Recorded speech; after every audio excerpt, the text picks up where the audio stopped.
Je le vois, il n'y a pas de problème. Super, donc bonjour à tous, enchanté. Donc, comme le disait Rachel, donc moi je m'appelle Olivier Rabian, je suis conseiller en gestion de patrimoine à Paris et j'accompagne mes clients qui envisagent ou qui concrétisent un projet d'expatriation au Portugal.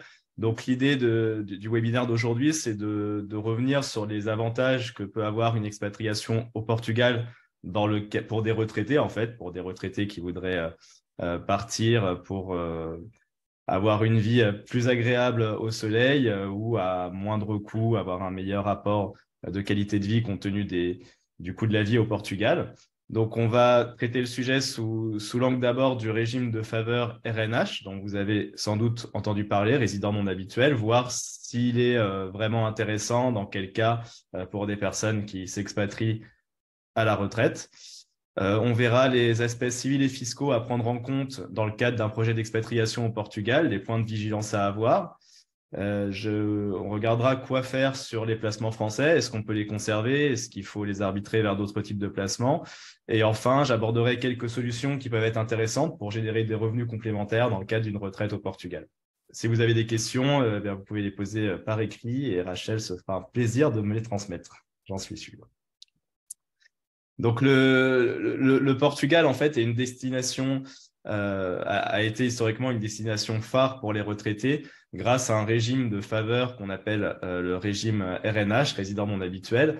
C'est un régime qui permet aux personnes qui s'expatrient au Portugal de bénéficier d'un certain nombre d'avantages fiscaux. Il était historiquement plus avantageux qu'il n'est aujourd'hui. Il faut savoir que le Portugal a deux régimes pour attirer les étrangers chez lui. Ce régime RNH est un régime de Golden Visa. Le régime de Golden Visa, il est en passe d'être supprimé. Il a été fortement réduit et puis le gouvernement discute actuellement de sa suppression. Et le régime RNH, qui permettait en fait finalement aux personnes qui venaient passer leur retraite au Portugal de ne payer aucun impôt sur leur retraite étrangère au Portugal, a été aussi diminué dans ses avantages puisque maintenant vous êtes un petit peu fiscalisé. Mais c'est un régime qui reste, qui a quand même des leviers encore assez forts. Donc déjà, ce régime résident non habituel, il y a des conditions pour pouvoir l'avoir quand vous partez au Portugal. Cette condition, c'est de ne pas avoir été résident fiscal au Portugal au cours des 5 dernières années et de remplir les conditions pour être effectivement résident fiscal portugais. Donc ça veut dire y résider plus de 180 jours par an, plus de 6 mois par an, et y posséder une résidence habituelle. Enfin, c'est un régime qui n'est pas automatique. Si on veut aller au Portugal et bénéficier de ce statut, il faut en faire la demande express auprès de l'administration portugaise, au plus tard le 31 décembre de l'année qui suit votre arrivée. C'est un régime de faveur qui va durer 10 ans. Donc, pendant 10 ans, vous bénéficiez de tous les avantages. Après 10 ans, vous êtes logé à la même enseigne que les Portugais et que tous les résidents portugais. C'est une période de 10 ans non renouvelable. Par contre, si vous restez 3 ans au Portugal, vous repartez 2 ans en France, par exemple, et vous revenez au Portugal, vous reprenez la suite de ce régime dans les 10 ans. Même si c'est un régime qui donne des exonérations d'impôt sur le revenu, comme on va le voir, vous avez une obligation dans tous les cas, tous les ans au Portugal, de faire une déclaration d'impôt sur le revenu et de déclarer tous vos revenus, même ceux qui seraient exonérés dans le cadre du régime de faveur. Alors concrètement, ce régime, qu'est-ce qu'il permet d'avoir? C'est un régime qui permet de bénéficier par principe d'une exonération d'impôt au Portugal sur vos revenus de sources étrangères. Donc, tous les revenus qu'on perçoit de France, par exemple, quand on est au Portugal, l'idée c'est il n'y a pas d'impôt. Mais la condition, c'est il n'y a pas d'impôt que s'ils sont fiscalisés dans leur pays d'origine, donc en l'occurrence en France. Donc ça, c'est vrai pour la majorité des revenus, mais pas pour les retraites, puisque depuis quelques années, comme c'était un régime finalement jugé trop avantageux, trop concurrentiel dans le cadre de l'Union européenne, le Portugal a décidé de fiscaliser les retraites dans le cadre de ce régime RNH à un taux fixe de 10%. Donc concrètement, un retraité qui part au Portugal, il y a deux solutions. Soit il est retraité du secteur privé, et dans ce cas-là, ces retraites, elles vont plus être imposées en France, et elles vont être imposées au Portugal à un taux forfaitaire de 10%. Sur les retraites, vous avez aussi des cotisations sociales, la CSG, la CRDS, qui sont de 9,1%. Le fait de s'expatrier fait que ça diminue ce taux de cotisation. Donc, retraite privée, enfin, si vous êtes retraité du secteur privé, vous partez au Portugal. Pas d'imposition en France, imposition au Portugal au taux de 10%. Par contre, si vous êtes retraité de la fonction publique française, si vous étiez fonctionnaire, si vous étiez prof, si vous étiez médecin à l'hôpital public, là, vos retraites restent fiscalisées en France et ne sont pas imposées au Portugal. Donc, ce taux de 10%, en fait, faut quand même regarder dans chaque situation si c'est avantageux ou pas. Pour moi, le fait de se dire je vais partir au Portugal pour payer un impôt plus faible sur ma retraite, c'est pas toujours vrai. Donc, pour vous donner un exemple, cette imposition au Portugal au taux de 10% est plus intéressante qu'en France si, à deux, vous plus votre conjoint, le montant des retraites que vous percevez est inférieur à 60 000 euros si vous étiez, et supérieur à 60 000 euros si vous étiez salarié. Donc, si vous avez plus de 60 000 euros par an de retraite au niveau du foyer, oui, ça va être plus avantageux ce régime au Portugal. Si vous avez moins de 60 000 euros de retraite en tant qu'ancien salarié, vous allez payer plus d'impôts au Portugal que si vous restiez en France en moyenne. Si vous étiez indépendant, il faut avoir des revenus de retraite supérieurs à 71 000 euros pour le foyer pour que ce régime soit avantageux. Donc, en gros, c'est avantageux pour ceux qui ont des retraites satisfaisantes, mais pour les personnes qui ont des petites retraites, partir au Portugal d'un point de vue fiscal, ce n'est pas forcément avantageux. Après, vous allez avoir bien entendu un coût de la vie beaucoup moins cher qui fait que l'un dans l'autre, vous allez sans doute vous y retrouver. Une fois qu'on sort, donc ça c'est pendant 10 ans, vous bénéficiez de cette imposition de faveur. Après 10 ans, on retombe dans un système d'imposition commune au Portugal. Donc vos retraites, quand vous sortez du régime RNH, elles sont imposées à l'impôt sur le revenu au Portugal, au barème que vous voyez à gauche, qui monte assez rapidement, puisque le barème d'impôt sur le revenu portugais est beaucoup plus violent que le barème d'impôt sur le revenu français. Au Portugal, dès lors que vous gagnez 25 000 euros, vous êtes imposé à 35%. Dès lors que vous gagnez 36 000 euros, vous êtes imposé à 45%. Alors qu'en France, pour être imposé à 45%, il faut gagner plus de 160 000 euros. Donc, le point de vigilance à avoir en tête, c'est que certes, pendant 10 ans, vous allez bénéficier de ce taux d'imposition réduit, mais qu'après 10 ans, vous retombez dans un régime de droit commun. Et au Portugal, on a, en plus de ce barème qui est une imposition très élevée, vous avez un impôt sur les hauts revenus, un impôt supplémentaire qui se déclenche à partir de 80 000 euros par personne.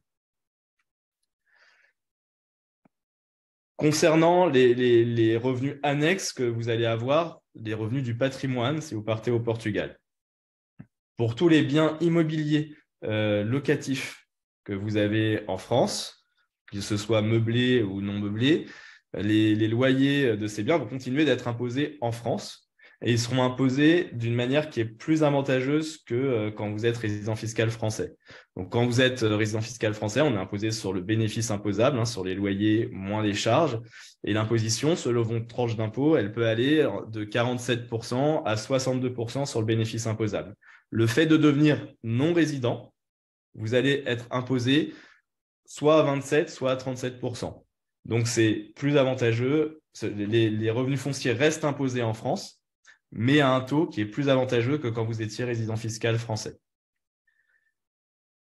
Il y a deux types de revenus qui permettent de bénéficier d'une fiscalité très avantageuse. C'est les dividendes de sources étrangères, donc en l'occurrence de sources françaises, et les intérêts de sources françaises.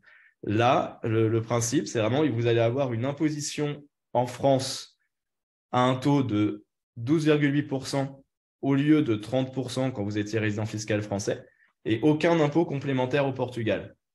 Donc, le fait de vous expatrier au Portugal, si vous touchez des dividendes de holding patrimonial, par exemple, ou des intérêts sur des placements qui seraient réalisés en France, là, vous allez avoir une fiscalité très favorable pendant 10 ans sur les revenus d'intérêts, dividendes provenant des placements ou des sociétés que vous pourriez avoir en France. Je parle bien uniquement des dividendes et des intérêts pour tout ce qui est plus-value. Si vous vendez des actions, par exemple, ou quoi que ce soit, là, il n'y a pas d'avantage particulier. En France, c'est imposé à 30%, au Portugal à 28%. Lorsqu'on s'expatrie au Portugal, si vous avez des actions, il y a un point de vigilance à avoir, c'est que vous pouvez être redevable de l'exit tax. Donc ça dépend faut regarder au cas par cas, mais dès lors que vous avez un portefeuille titre d'une valeur importante ou que vous êtes majoritaire dans une société, va se poser la question de l'exit tax. S'il y a des questions, on pourra y revenir. Et on a dans le réseau un avocat qui est particulièrement fiscalisé sur le sujet. L'autre point qui se pose souvent quand on part au Portugal, c'est le sujet assurance vie, puisque en France, on ouvre, on loge en grande partie son épargne sur des assurances vie souvent. Donc, l'assurance vie, quand vous devenez résident fiscal portugais, c'est une enveloppe qui est reconnue totalement au Portugal. Et la fiscalité que vous allez avoir va être la plupart du temps plus avantageuse au Portugal qu'en France. Donc, pour vous donner un exemple, en France, si on fait des retraits avant 8 ans sur son contrat d'assurance vie, on est imposé à 30%. Au Portugal, avant 8 ans, on est imposé à 22%. En France, si vous faites, en tant que résident fiscal français, si vous faites des retraits après 8 ans sur votre assurance vie, votre plus-value va être imposée grosso modo à 17,2%. Au Portugal, après 8 ans, on est à 11%. Donc, ça va être une fiscalité plus avantageuse qu'en France. Et on va voir après que l'enveloppe assurance vie, c'est finalement, pour moi, c'est l'enveloppe la plus intéressante en termes de placement à avoir dans le cadre d'une expatriation au Portugal, du fait notamment de cette faible fiscalité sur les plus-values. Et ça, c'est qu'on soit dans le régime RNH ou pas, c'est ce qui s'applique quoi qu'il arrive. Si jamais vous êtes retraité au Portugal et que vous décidez de continuer à travailler en parallèle de votre retraite, si vous percevez un revenu salarié en France qui est, dans la plupart des cas, est quand même incompatible avec le statut de retraité, vous serez assez fortement fiscalisé sur ces revenus, de manière plus pénalisante que si vous étiez résident fiscal français. Et si vous développez une activité professionnelle au Portugal, soit vous êtes imposé au barème de l'impôt sur le revenu portugais qui est pas hyper avantageux comme on l'a vu tout à l'heure, soit vous êtes dans le cadre d'une activité dite à haute valeur ajoutée. Il y a une liste officielle édictée par le gouvernement, donc ça regroupe des professions comme médecins, ingénieurs, profs des universités. Dans ce cas-là, vous allez pouvoir bénéficier, dans le cadre du statut RNH, d'une imposition forfaitaire à 20% forfait, qui permet donc d'éviter une imposition trop lourde au barème pendant 10 ans. Autre point qui se pose lorsqu'on s'expatrie, c'est est-ce qu'on est toujours soumis à l'impôt sur la fortune immobilière? Donc, pour ceux qui ont un patrimoine immobilier en France, qu'est-ce qui se passe quand on part au Portugal? Donc, d'abord, il faut savoir qu'il n'y a pas d'impôt sur la fortune au Portugal, mais il y a quelque chose qui est fortement similaire, qui s'appelle l'AIMI, qui est un impôt, qui est une sorte d'impôt municipal. Mais en gros, l'idée, c'est quand vous êtes résident fiscal français, vous avez un impôt sur la fortune immobilière dès lors que que la valeur nette de votre patrimoine immobilier dépasse 1 300 000 euros. Je vous ai mis le barème à gauche. Et au Portugal, en fait, et cet impôt sur la fortune immobilière en France, il est valable sur tous vos biens mondiaux. Tant que vous êtes en France, vous êtes imposé à l'IFI sur tous les biens que vous possédez, quel que soit le pays de situation. Quand vous vous expatriez au Portugal, vous restez imposé à l'IFI en France, mais uniquement sur les biens français. Au Portugal, il y a également une forme d'impôt qui s'appelle l'AIMI, qui se déclenche uniquement sur les biens immobiliers que vous détenez au Portugal et qui se déclenche à partir de 600 000 euros de valeur de patrimoine immobilier portugais, à un taux qui est aussi finalement plus fort que l'IFI français, puisque au Portugal, par exemple, on va être à 1,5% d'impôt sur la valeur de votre patrimoine immobilier portugais à partir de 2 millions d'euros de valeur, alors qu'en France, sur l'IFI, ce taux de 1,5%, on ne l'atteint qu'à partir de 10 millions de patrimoine immobilier. Donc, comme le barème de l'impôt sur le revenu, c'est une progressivité beaucoup plus rapide au Portugal. Par contre, l'impôt sur l'AIMI portugais, je répète, ne porte que sur les biens portugais, alors qu'en France, quand vous êtes résident, il porte sur tous vos biens mondiaux. Donc, retraité au Portugal, vous allez devoir payer l'IFI en France si jamais la valeur de vos biens français est supérieure à 1 300 000 euros et l'AIMI au Portugal sur vos biens portugais si leur valeur dépasse 600 000 euros. L'autre point d'intérêt qui est souvent mis en avant et qui est réel quand on part au Portugal, c'est l'exonération de droits de succession. Donc, en France, on a des droits de succession qui sont très élevés. Pour rappel, on peut avoir... je vois qu'il y a des questions, mais je répondrai peut-être après. Donc, en France, vous pouvez transmettre à vos enfants, il y a 100 000 euros par parent, par enfant qui sont exonérés de droits de succession. Après, votre patrimoine, il est taxé à un barème progressif. En gros, c'est 20% jusqu'à 500 000 euros, 30% jusqu'à 900 000 euros par enfant transmis, 40% jusqu'à 1 800 000, et puis au-delà, on est à 45% de droits de succession. Au Portugal, il n'y a aucun de droit de succession en ligne directe. Donc, si vous transmettez à vos enfants au Portugal, c'est zéro, alors qu'en France, on est fortement taxé. Mais ça, c'est vrai que si vous êtes résident fiscal portugais, mais aussi si vos enfants ne sont plus résidents fiscaux français. Si vous êtes au Portugal, mais que vos enfants restent en France, de toute façon, votre patrimoine sera taxé entièrement en France. Donc, le fait de s'expatrier au Portugal, d'aller dans un pays où il n'y a pas de droit de succession, ne dispense pas d'organiser sa succession. Donc, pour organiser sa succession, il y a pas mal de choses à faire. Il y a anticiper, on peut faire des donations en démembrement, on peut donner via des sociétés pour transmettre en gardant le contrôle, on peut loger son patrimoine sur une assurance vie, ça permet de bénéficier d'une fiscalité bien plus légère. On peut investir en forêt, voilà. Enfin, en tout cas, retenez que lorsque vous partez au Portugal, ça ne suffit pas, vous, d'être au Portugal pour ne pas avoir de droit de succession. Donc, en l'occurrence, si vous voulez bénéficier de cette exonération de droit de succession, il faut que vous soyez résident fiscal portugais, que vos enfants soient résidents fiscal portugais, et puis que vous n'ayez plus de biens en France, parce que de toute façon, où que vous soyez, tous les biens, que ce soit immobiliers ou financiers, qui sont situés en France, seront imposés au droit de succession en France. Donc, si on résume, quand vous partez au Portugal, les différents types de revenus que vous pouvez avoir, est-ce que c'est avantageux, pas avantageux. Donc, vous partez en tant que retraité. Sur les retraites que vous allez percevoir, si elles sont faibles, si vous avez des retraites faibles, des petites retraites, ça va être moins avantageux d'être au Portugal qu'en France du point de vue de la fiscalité. Si vous avez des retraites élevées, plus vous avez des retraites élevées, plus ça va être intéressant. Par contre, quand on sort de ce régime RNH au bout de 10 ans, là, on retombe dans un système d'imposition qui est nettement moins avantageux que l'impôt que vous auriez en France. Si vous touchez des salaires en parallèle de votre retraite, donc tant que vous êtes dans le cadre du régime RNH, ça va être avantageux si c'est des salaires d'activité dites à haute valeur ajoutée. Ça ne va pas l'être forcément si c'est toute autre activité. Pour les revenus fonciers que vous pourriez percevoir de source française, ça va être plus avantageux d'être non-résident que résident fiscal français. Sur les plus-values immobilières que vous allez faire, ça va être plus avantageux.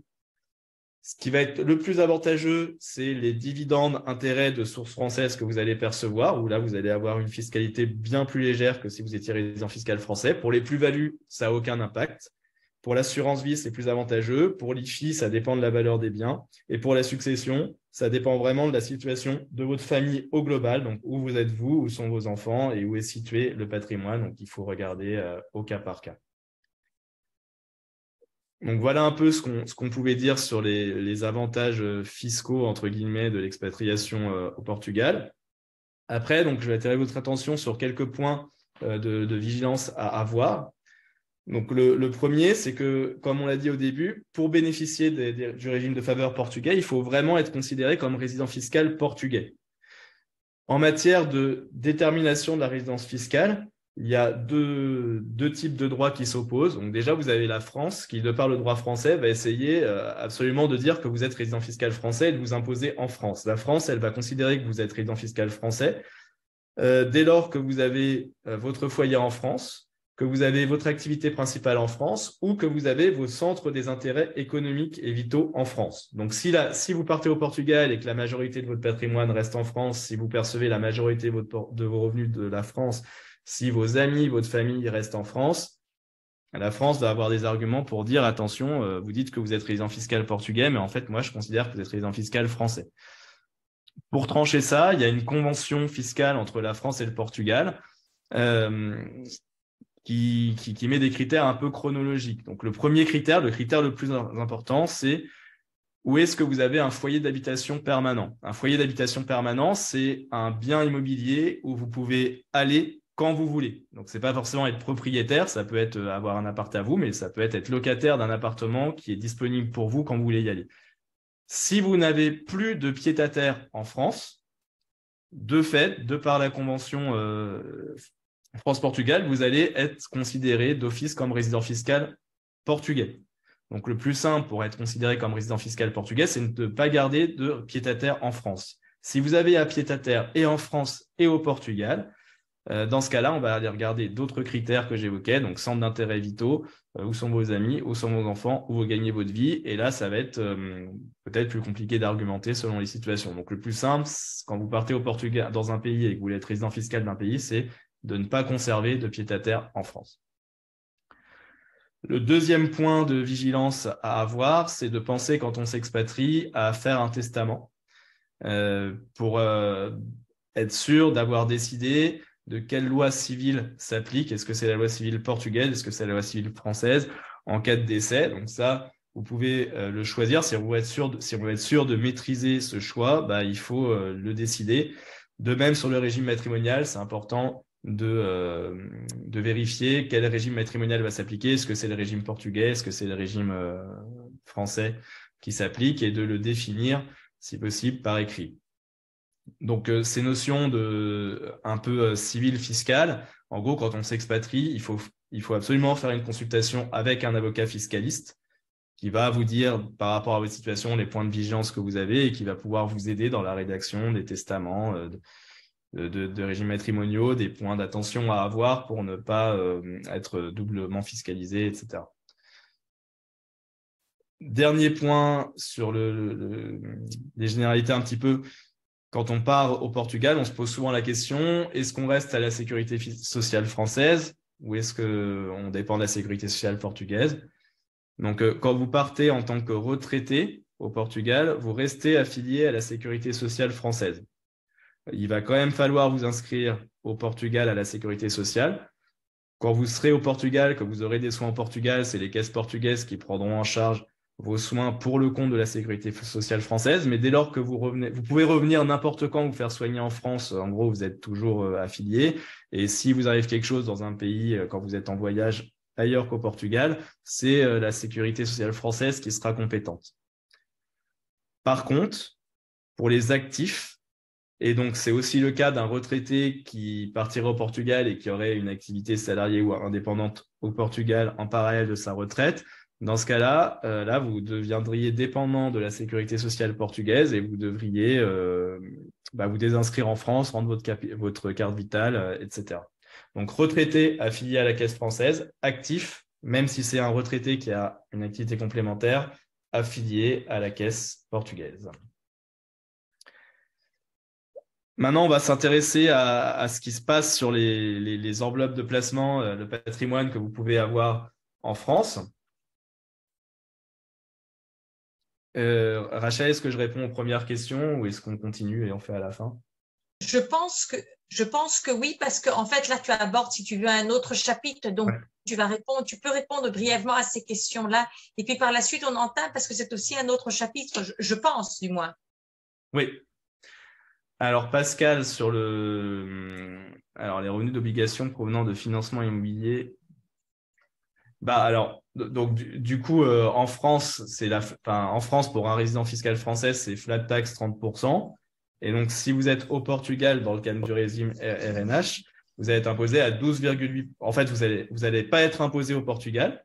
Et les 30% en France vont se transformer en 12,8% parce que vous allez être exonéré des prélèvements sociaux. Donc, si vous faites du crowdfunding en tant que résident portugais dans le cadre du régime RNH sur des plateformes qui sont situées en France, la fiscalité, ça va être 12,8% sur les intérêts. Donc, ce qui est hyper avantageux en soi.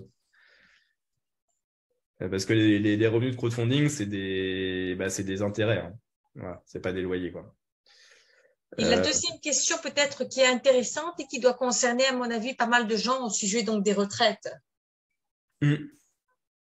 Oui, alors si l'un est retraité de la fonction publique et l'autre retraité ou sans emploi, peut-on demander le statut RNH pour les deux? Le statut RNH, il est… alors, de toute façon, ça peut se demander individuellement, effectivement, mais le statut RNH, la condition, c'est voilà, dès lors que vous n'avez pas été résident fiscal portugais au cours des 5 dernières années et que vous êtes résident fiscal portugais, vous pouvez le demander. Après, la question, c'est est-ce que ça va avoir un avantage ou pas? Donc, les retraites fonction publique, dans tous les cas, elles seront imposées en France, quoi qu'il arrive. C'est la convention fiscale le prévoit, donc il n'y a aucun moyen d'échapper à cette imposition en France sur les retraites de fonction publique. Et l'autre,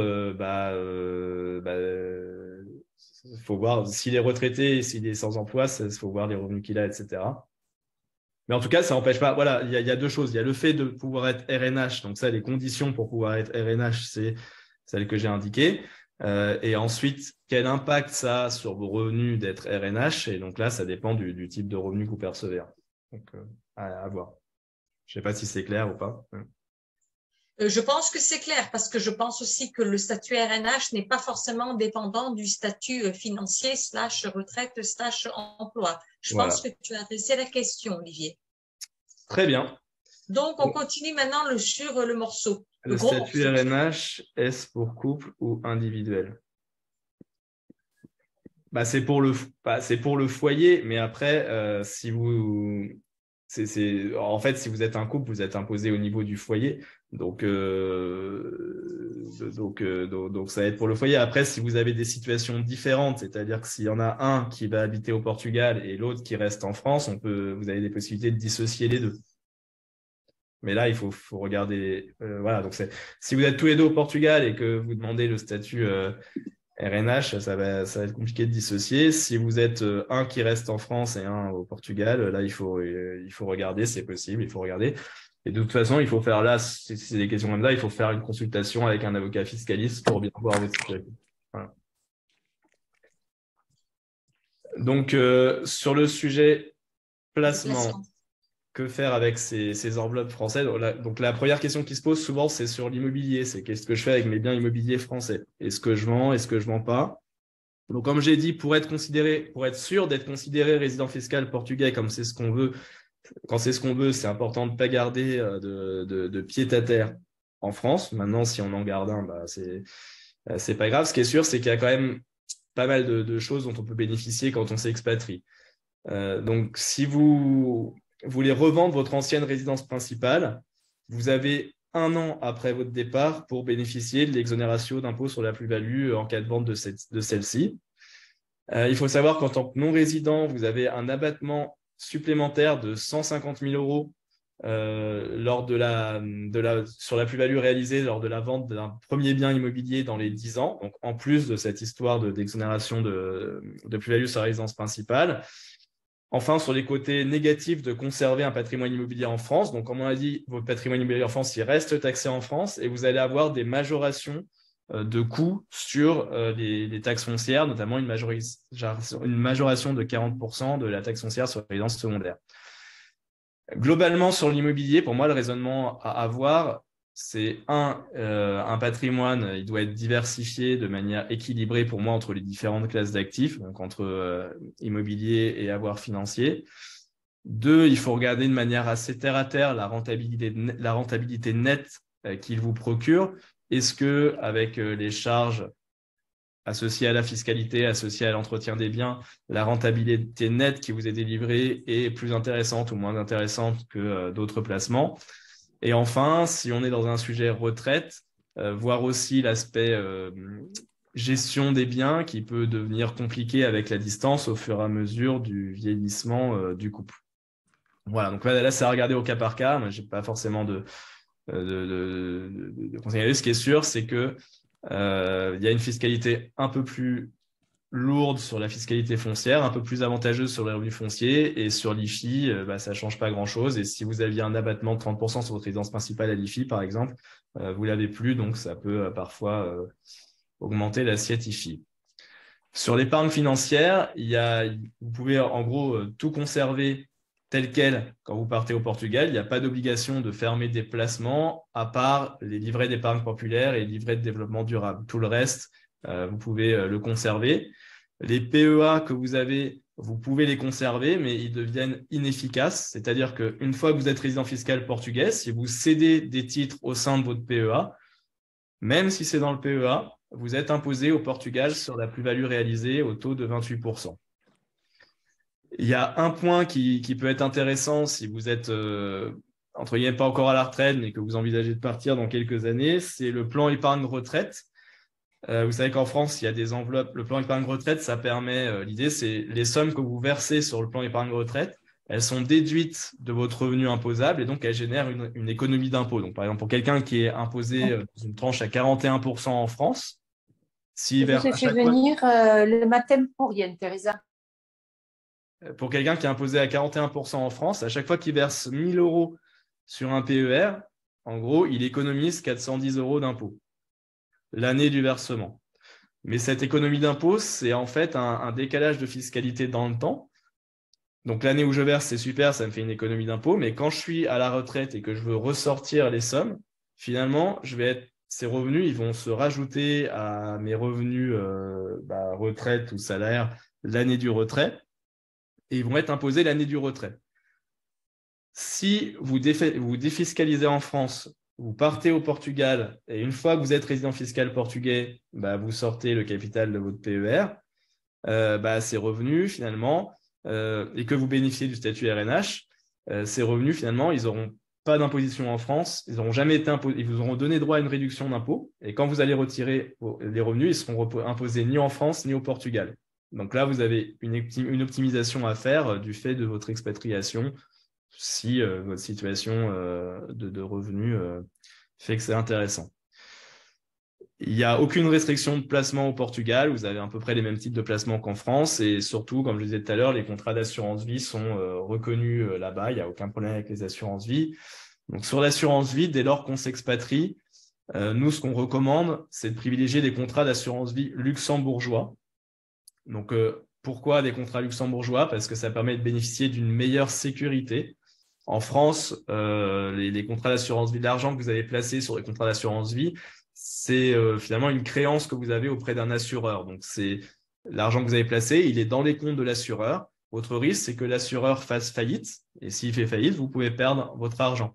Il y a aussi une loi qui s'appelle la loi Sympa 2 qui permet aux assureurs de vous empêcher de retirer votre argent pendant 6 mois prorogeables en cas de crise systémique. Quand on est sur un contrat luxembourgeois, il y a ce qu'on appelle un triangle de sécurité qui est composé en gros d'un commissariat aux assurances, d'une banque dépositaire et d'une compagnie d'assurance. En gros, votre argent n'est pas dans les comptes de l'assureur, contrairement à la France. Et si l'assureur fait faillite, finalement, vous ne perdez pas votre argent. Et il y a une forme de garantie de l'État luxembourgeois. Les contrats luxembourgeois, ils ont une neutralité fiscale. Donc, quand vous avez un contrat français, vous êtes toujours plus ou moins lié à la France. Si vous avez un contrat luxembourgeois, la fiscalité qui s'applique au contrat, c'est vraiment la fiscalité de votre lieu de résidence, quoi qu'il arrive. Donc, ça, c'est bien. Et donc, l'idée, c'est que par l'assurance vie, pourquoi c'est une enveloppe de placement intéressante quand on est au Portugal? Donc, d'abord parce que, comme je disais, quand on fait des retraits après 8 ans, l'impôt sur la plus-value, il va être que de 11%. Au lieu de 28% sur les autres formes de placement. Et ça, que vous soyez RNH ou non, donc en termes d'impôt sur la plus-value qu'on peut avoir, c'est le plus efficace. Et deuxièmement, d'un point de vue succession, si jamais vous êtes au Portugal, mais que vos enfants restent en France, via l'assurance vie, on peut transmettre 152 500 € avec 0 droit de succession. Entre 152 000 et 900 000 € transmis, on est à 20%, alors qu'on passe dans des taux supérieurs au barème des droits de succession. Et au-delà de 900 000 € jusqu'à 10 millions, 20 millions, autant que vous voulez, c'est imposé à 30%, alors que sur le barème hors assurance vie, on va être rapidement à 40-45%. Donc, si nous, on est au Portugal, mais qu'on garde des héritiers en France, l'assurance vie, c'est hyper intéressant.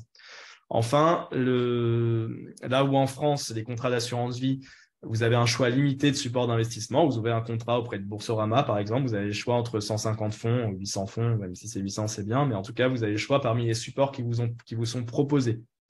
Dans le cas d'une assurance vie luxembourgeoise, on a un choix illimité de supports. On peut détenir des titres en direct. On peut faire de la gestion vraiment personnalisée. On peut avoir des fonds de private equity. Donc, il y a tout un tas d'avantages à se dire. je pars au Portugal, est-ce que c'est bien judicieux de garder mon contrat français ou pas, même si vous n'aurez aucun problème avec votre contrat français. Donc, pour terminer, je voudrais vous parler de quelques solutions qui me paraissent intéressantes quand on part au Portugal, qu'on a un patrimoine à placer pour avoir des revenus complémentaires. Donc, bien sûr, c'est à regarder au cas par cas en fonction du patrimoine que vous avez, de votre situation. Donc, c'est pas du conseil en investissement, c'est juste j'évoque quelques solutions qui peuvent être intéressantes dans certains cas, après à voir si ça correspond. Donc, la première sur laquelle Pascal m'a posé une question, ce serait le crowdfunding immobilier, justement parce que le crowdfunding, que ce soit immobilier ou pas, mais le crowdfunding, en fait, ça consiste à prêter de l'argent à une entreprise sur une durée donnée, entre 2 et 6 ans.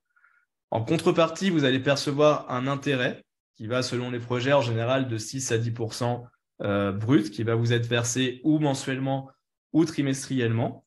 Et à la fin de la période, on vous rembourse votre argent. Donc, par exemple, si vous prêtez 10 000 € à une entreprise sur 5 ans, à un taux de 10%, tous les ans, pendant 5 ans, vous allez recevoir 1 000 €. Vous allez décaisser 10 000 la première année. Tous les ans, pendant 5 ans, vous allez recevoir 1 000. Et au bout de 5 ans, on va vous rembourser 10 000. Et sur les revenus que vous allez percevoir, si vous êtes dans le cadre du statut RNH et que le placement est fait en France, vous allez être imposé qu'à 12,8%, donc ce qui est assez faible. Donc maintenant, vous avez un risque sur ce type de placement. Le risque, c'est de tout perdre. C'est de perdre tout le capital que vous placez si l'entreprise à laquelle vous prêtez fait faillite. Donc, pour limiter ce risque, il faut avoir une sélection attentive des projets. Nous, on propose soit du crowdfunding immobilier, donc c'est financer des promoteurs sur des opérations de marchand de biens. Et là, l'avantage, c'est qu'il va y avoir souvent un certain nombre de sûretés qui sont mises en place, comme des hypothèques sur les biens objets de l'opération, des garanties sur les holdings des promoteurs, parfois des cautions personnelles sur le patrimoine des dirigeants. Donc, il y a toujours un risque, mais en sélectionnant bien les projets, on peut le limiter. Et l'autre secteur qui nous paraît porteur aujourd'hui, c'est le secteur des énergies vertes. Il y a pas mal d'acteurs qui financent le développement de centrales biogaz ou de centrales photovoltaïques par ce type de financement. Mais j'insiste bien que c'est des placements qui sont de base risqués, risque de perte en capital total, et donc c'est vraiment important de vous faire conseiller pour avoir des projets qui soient satisfaisants. Donc là, je vous ai mis un exemple sur 100 000 €. Donc quelqu'un qui investit 100 000 € on ne fait pas sur un seul projet 100 000 €, mais quelqu'un qui investirait 100 000 € sur 10 projets à 10 000 € différents, ça peut faire un revenu complémentaire mensuel net d'impôt de l'ordre de 725 € par mois. Sur 10 000 €, vous divisez par 10 sur 10 000 €, ça peut faire un revenu complémentaire de 72 € par mois. Autre placement qui peut être intéressant en alternative à la détention de biens immobiliers en direct que vous devez connaître, c'est investir dans des SCPI, Sociétés Civiles de Placement Immobilier. Ça permet d'investir dans l'immobilier en fait sans contrainte de gestion, de manière diversifiée. Donc, plutôt que d'avoir un bien ou deux biens à des endroits donnés, vous achetez des parts d'un fonds qui va acheter des bureaux, des commerces, des entrepôts, des hôtels dans plein de zones géographiques différentes, diversifiées sur plein de locataires, et vous allez avoir un rendement. Donc ça, nous ce qu'on pense, c'est pas un secret, hein, on est dans un contexte qui peut être assez tendu quand même sur l'immobilier aujourd'hui, où avec la hausse des taux, où l'immobilier risque plus de baisser que de continuer d'augmenter. Par contre, en face de cette baisse, les loyers que vous percevez, ils sont indexés sur l'inflation, donc vous avez aussi une hausse des loyers qu'on perçoit. Et d'ailleurs, cette indexation des loyers sur l'inflation, en France, elle est plafonnée, alors que dans la plupart des autres pays, elle n'est pas plafonnée, donc vous avez une répercussion réelle de l'inflation sur les loyers. Et donc, compte tenu du contexte actuel qui va sans doute plutôt vers une baisse de l'immobilier qu'une hausse, on pense que les SCPI, ça reste un support intéressant pour investir justement en diversifiant son risque, mais plutôt dans des SCPI qui soient internationales, donc surtout pas investir en France pour vous éviter la fiscalité française, qui soient le plus diversifié possible en termes de type de biens dans lequel elles peuvent investir et zones géographiques pour que justement elles puissent saisir les opportunités qu'il peut y avoir, qu'on va avoir là où elles se trouvent. et avoir des SCPI récents, donc des SCPI qui ont été créés après le Covid, qui ne soient pas grévés par un patrimoine immobilier déjà constitué et acquis cher par le passé, et qui vont pouvoir constituer leur patrimoine aux conditions d'aujourd'hui et de demain, en fait. Donc pour nous, il y a des opportunités sur ce segment. Autre type de placement qui est intéressant dans le contexte actuel, c'est tout ce qui est fonds obligataires d'entreprise. Donc, des obligations d'entreprise. Donc, le même principe que le crowdfunding que j'évoquais, sauf que là, vous investissez dans un fonds qui va prêter de l'argent sous forme d'emprunt obligataire à des entreprises un peu plus importantes. Et souvent, c'est des obligations qui sont cotées de manière diversifiée. Et en fait, du fait de la hausse des taux des banques centrales, au début de l'année, on a eu un krach obligataire assez important. Donc, il y a eu une baisse assez forte du prix des obligations. Et donc, aujourd'hui, il y a des points d'entrée vraiment satisfaisants. Et sur ce type de placement, sur des fonds qui sont bien diversifiés, on a des espérances de rendement de 7-8% par an, avec des risques de perte qui sont assez faibles dès lors que vous avez un horizon de placement de 4-5 ans. Donc, c'est des placements où il peut y avoir des fluctuations à un instant T, donc il ne faut pas avoir besoin de retirer son argent l'année prochaine. Par contre, sur un horizon de placement de 4-5 ans, au point d'entrée où on est aujourd'hui, sur des fonds bien diversifiés, on peut avoir des rendements satisfaisants pour un risque qui est plutôt très maîtrisé. Enfin, donc je parlais tout à l'heure des assurances vie luxembourgeoises. Donc, on peut mener des stratégies de capitalisation. Donc, quand on parle de revenus complémentaires, en fait, il y a deux choses. Soit on fait un placement qui va nous générer un revenu qui va tomber sur notre compte tous les mois. C'est l'exemple de l'immobilier, vous avez un loyer qui tombe. Soit on se dit plutôt, je place un capital, je veux qu'il se valorise dans le temps. Et par contre, si j'ai besoin de 1 000 € par mois, je vais mettre en place un retrait automatique de 1 000 € par mois sur mon contrat d'assurance vie. Donc, d'un côté, j'ai un capital qui se valorise, mais d'un autre côté, j'ai quand même quelque chose qui tombe tous les mois sur mon compte. Et donc là, on va pouvoir développer des stratégies de capitalisation sur des contrats d'assurance vie, articulées à la fois sur des placements obligataires dont je viens de parler, à la fois sur des stratégies actions, sur des thématiques qui sont porteurs dans le contexte actuel, donc l'industrie, les infrastructures, des typologies de titres. Et à la fois, on peut investir sur des fonds de private equity qui sont vraiment performants à partir de tickets de l'ordre de 100 000 € de manière diversifiée. Donc voilà des exemples de solutions de placement que je voulais évoquer. Je redis, ce qui est vraiment important de toute façon, et ça c'est mon travail, c'est de partir de votre situation, de voir quel est votre patrimoine, quels sont vos besoins, est-ce que vous avez besoin de revenus complémentaires, est-ce que vous avez besoin de valoriser votre capital, quel est votre horizon de placement, est-ce que les sommes que vous pouvez placer, vous pouvez les placer sur 2 ans, sur 3 ans, sur 5 ans, sur 10 ans, est-ce que vous pouvez vous permettre de bloquer une partie de votre capital ou pas? Quelle est votre tolérance aux fluctuations de ce capital? Quelle est la perte maximale que vous pouvez tolérer? Et l'idée, c'est vraiment d'avoir des propositions sur mesure, adaptées à votre profil et à vos besoins. Donc voilà pour ma présentation d'aujourd'hui et je suis à votre disposition pour répondre à vos questions que je